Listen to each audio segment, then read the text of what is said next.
Hi, friends. Welcome to At the Table with Jesus. And I'm so thrilled that for the next few weeks together, we're going to get to sit at this table and think about the incredible invitation that we all have to sit down with the creator of the universe. Can we just let that sink in just for a moment? We are invited through the grace of God to sit down at the table with Jesus. And that's a huge invitation. We've talked over the last months about who we don't want at our table, and we found power in this little statement: don't give the enemy a seat at your table. In other words, just underscoring that in Jesus, we've got the ability to take back the table of our minds. But if that's who we don't want sitting at our table, then who do we want sitting at our table? And mostly we want to open our eyes to see that Jesus has prepared a table before us in the presence of our enemies. And it's not so much where the table is, it's not really so much what's on the table. The power of this picture is who's sitting at the table with us, that Jesus is inviting us to come and to commune with him, to know him, to sit with him, to walk with him, to be friends with him, to build a relationship with him. And that's an amazing thought. So for the next few weeks together, we're going to look at the major headers in the book, At the Table with Jesus. And the first one that will carry us through the first 6 days together is Jesus is God. And I think that's the important starting point for each one of us. And maybe you're a new believer. Maybe you're just investigating Jesus. Maybe a friend gave you this book and said, Jesus has changed my life, and I believe he can change your life too. And if so, then just walk in with us and ask God every day to open your eyes to see him more clearly, to give you understanding of who he is. But for a lot of us, we've been in a relationship with Jesus for a while now. And the thing that I want us to remember today is that he is God. He's not just a good teacher, not just a nice guy that lived a few thousand years ago and helped people and was kind to the poor and taught some great things that are good principles for life, gave us the golden rule and other amazing axioms that we can live by.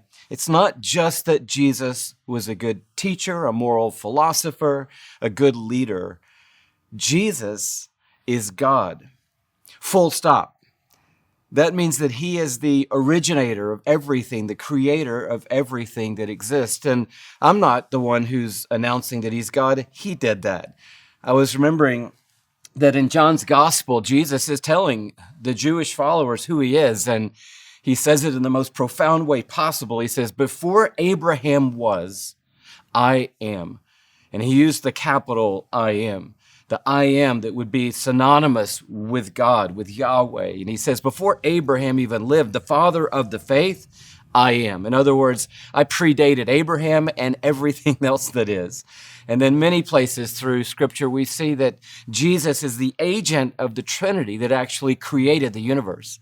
Paul said it this way in Colossians 1. He said, all things, that includes you and it includes me, all things have been created by Jesus and for him.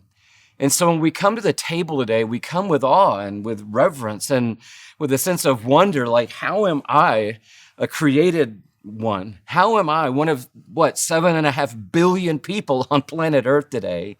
How am I invited to sit down with the God who created it all, who made the cosmos, who dreamed up Earth, and who knit me together in my mother's womb?